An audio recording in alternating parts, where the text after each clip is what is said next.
Guys, as you can see, I am not in San Antonio. I'm actually out in the Texas Hill Country. It's amazing on what a short drive will get you. And I mean, look at this. I mean, it's just beautiful. And this body of water, I haven't fished it for a really, really long time. The water's kind of milkish green. The water clarity isn't that great, but you know, I'm hoping to get on them. The wind is pretty much non-existent. Everything is like, you can see the water is like glass. Temperature's probably about 34, 36 degrees, so it's a little bit cold. We didn't have a hard freeze in San Antonio, but we were pretty close to it. So I'm hoping to get on them. We'll see. Like I said, I brought some different types of baits, you know, to try out, and because I know I need to change it up other than just the Cinco. Even though the Cinco's been working, I'm probably going to be throwing that a little bit, and the crawl possibly, but we've got some time and a short drive, less than an hour away, man. You can come out to places like this. I mean, this is why I love South Texas. It's beautiful out here. It's super quiet, super peaceful. And I mean, it's just a great place to get bit. So stick with me, guys. We're going to be on them, and hopefully we'll pull up a tank. You know, it was a little iffy this morning on whether I was going to go fishing. You know, the truck had ice all over it, and said it was in the 30s. Low 30s, and I was just like, oh man, I don't know if I want to go through all the trouble, but man, just this view makes it worth it, really. I mean, even if I came out here and got skunked, still so beautiful to be out here. This truly is God's country, I'm telling you.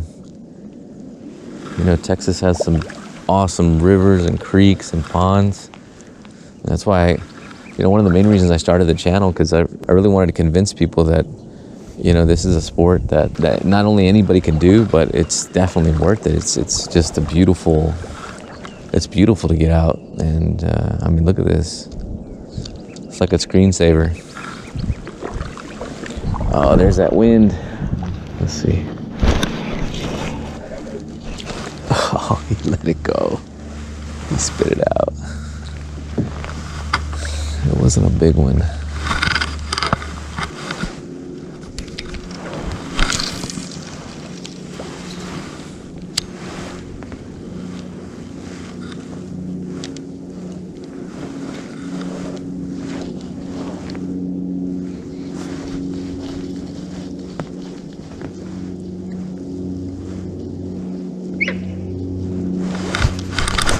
There we go.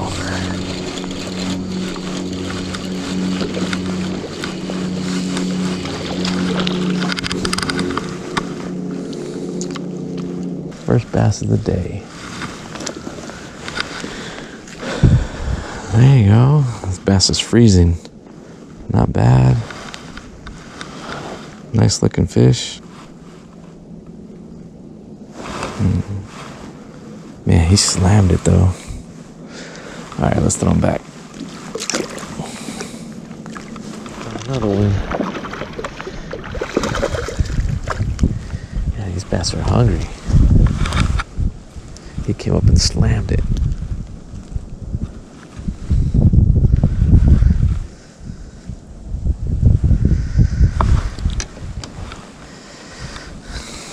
Not a giant, but still not a fingerling either.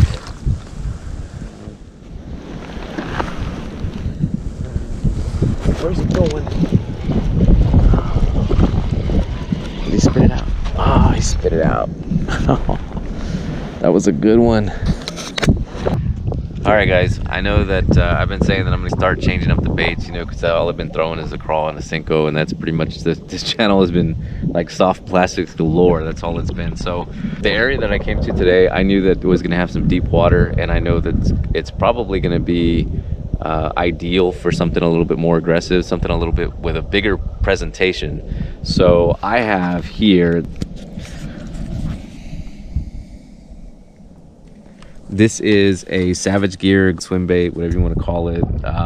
It's a jointed, you know, fish like shad imitation, and these actually work really, really well. I used to use them a lot, to be honest. I mean, it's a first for the channel. I know I probably haven't done it on the channel, but when I'm in a river or a creek that I know that's pretty deep, that holds giant fish, you know, you definitely want to match the hatch. I mean, you want to get something that's going to be a little bit larger And the reason being is because you know, with the small bait, you know, they don't always tend to bite. You know, they're going to consume a lot of energy, you know, chasing down a really tiny bait. And that's not to say that I haven't caught giants on these sinkos and craws, but I've caught some big fish on glide baits. So with that being said, I brought my open face reel, and it's got 50-pound braid on it. I think you saw it in a couple videos ago. But anyway, I'm gonna get this tied on, and we are gonna see if we can't catch us a giant. Stick with me. All right, so got it tied on, 50-pound braid. As you can see, you know, it's a jointed swim bait. The only thing I don't really like about these, some of them, not all of them have them, is the tails are like rubber.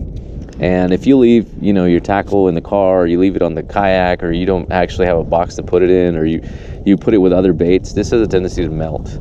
And it sucks because, you know, it'll really affect the way it swims. If it curls up or it bends, you know, it just doesn't it doesn't do what it's supposed to. Now, these are cheap. I think these are like under 20 bucks at Bass Pro. So you definitely want to pick one up if you don't have one in your tackle box. And like I said, you know, this is about the size of the dinks that I was catching, you know, 2 weeks ago. So, you know, big change for the channel. I'm super excited. Okay, when throwing these with an open face reel, like I said, it's really not ideal. You really want a bait caster, and you really want a swim bait rod, because this part will be longer for you to actually swing it out there.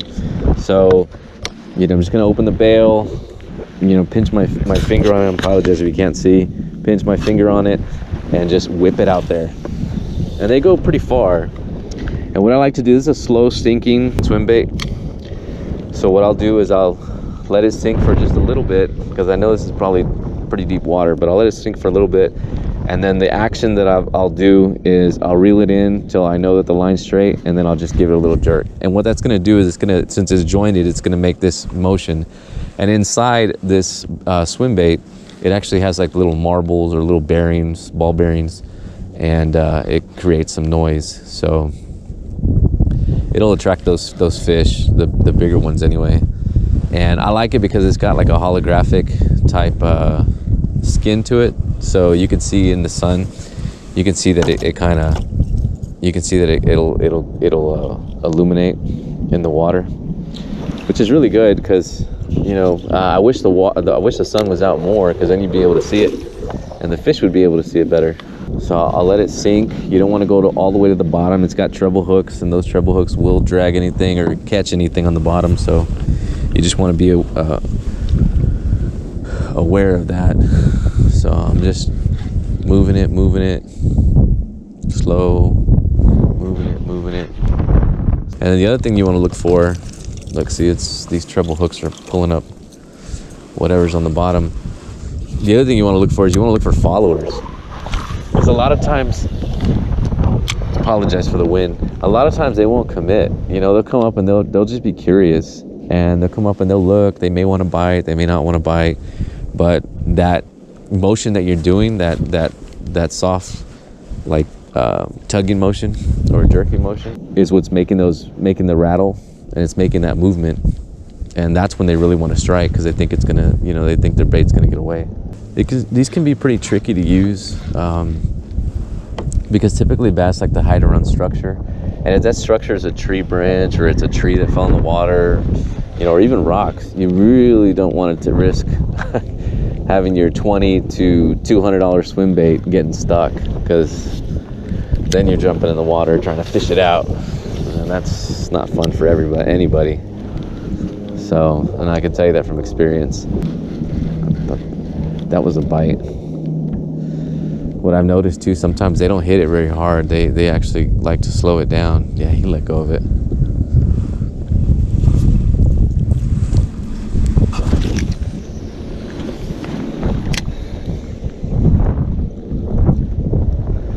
Let's see if we can get a giant.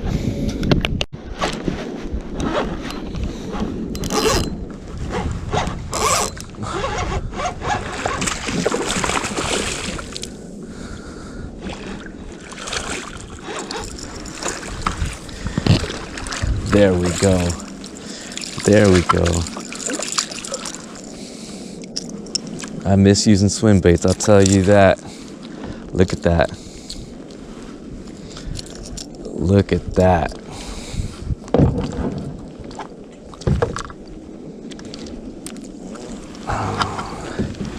You know, I haven't used, like I said, I haven't used a big swim bait on the channel at all.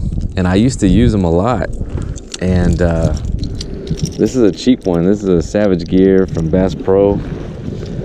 And you know, I know y'all been sticking with the channel, and I've been throwing a bunch of swim bait. I mean, a bunch of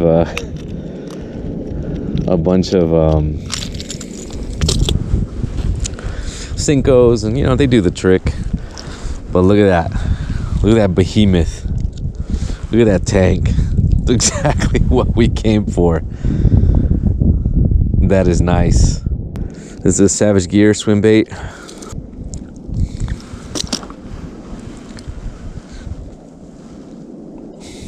I knew there's tanks in here.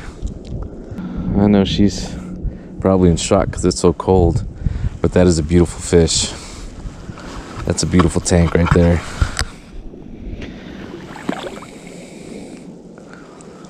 God, that water's freezing. There you go, Mama. You ready? There she goes. Wow. Like I said, swim baits work. I think I caught one.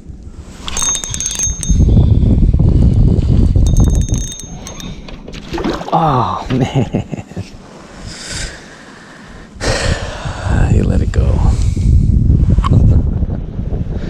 That was a good one, too. Man, I keep getting bites, but I don't know. And I bent out the barb already on this crawl. And they're biting, but I don't know why. I let them take it, and it's like they don't have it in their mouth all the way. It's frustrating. And I would throw the swim bait around. It's just, I don't know if you could see that there's a bunch of logs right here where I'm at. So I don't want to risk getting it caught. He came up and slammed it. Let's see. Is he on there?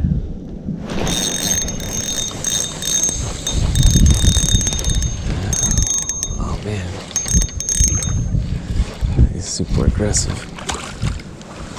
Oh my God. That's a nice one. Come here. Alright.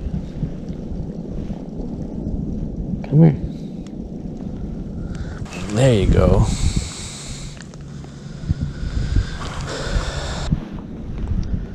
That's a nice fish right there.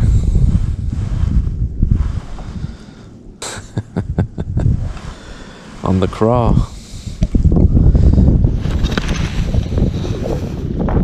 Alright, Mama.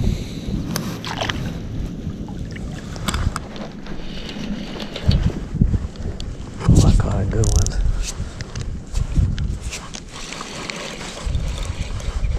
Feels like a good one.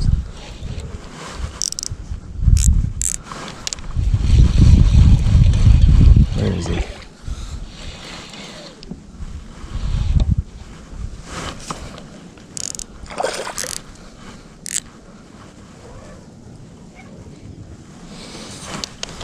Gotta land him.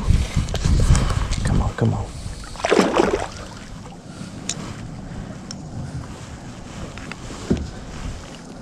Get in the boat. Oh, there you go. Man, that's a fat one. He was right here underneath this tree. I knew there was one in there. There we go. Look at that. Man. Has a toad right there. That's a fat bass. I told you, they're getting bigger, getting ready for spawn. Look at that fat football right there. She's heavy too. Not the biggest one of the day, but still. And the bite's really slowed down, you know. The bite's not what I thought it was gonna be, but they're bigger bass. They're just, you know, I guess I'm so used to the dinks just attacking the bait left and right every cast. This one I'm actually have to go and actually fish for him. You know, I'm actually pitching all the little holes, the crevices, and the laydowns in the trees and stuff. But man, that's a nice one right there. I knew he was hanging out in that tree right there underneath those roots. I was really afraid of getting stuck, but I just kept pitching back and forth, and finally she took it. All right, one last look. Let's throw her back.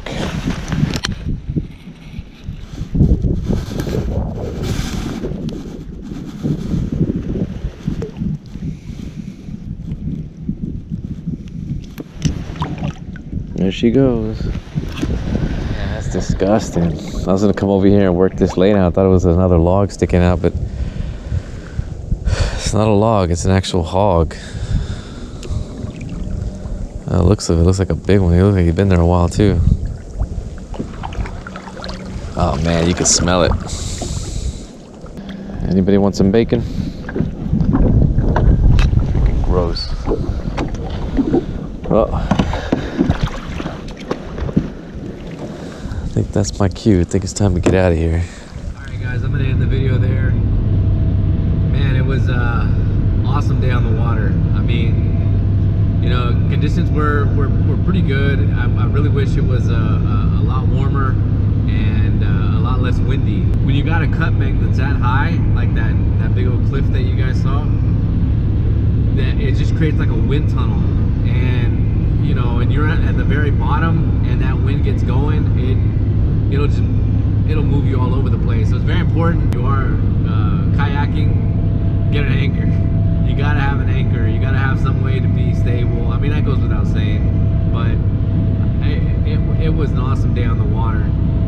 This little guy right here, like I said, I know I've been using a bunch of just plastics and decided to change it up. You know, after those two dinks that I caught, I thought, nah, man, it's gonna be a dink fest and the water looking kind of murky and it's cold and it's not gonna be very productive day. But man, just throwing that swim bait around. I mean, it only took like maybe 3 or 4 casts and that giant was on him. I was trying the swim bait a little further down, but the problem with that area is that there's a lot of debris in the water and a lot of those giant rocks that you saw and a lot of trees that have fallen. And so I was just so afraid of getting it stuck. You know, it's a $20 swim bait. It's not gonna break the bank. This one I think is made by Savage Gear. I got it from Bass Pro Shops, as you saw. And it, like I said, it really comes in handy. I really miss throwing the swim bait around. I hope to incorporate it more, and maybe, you know, I'll go back to some of the places that I fished already on the channel and throw the swim bait around. It was awesome getting out there. I appreciate you guys on the channel, you know, viewing all the videos and stuff like that, and I hope you enjoy the content. Thank you so much for watching, and I will see you guys on the next one.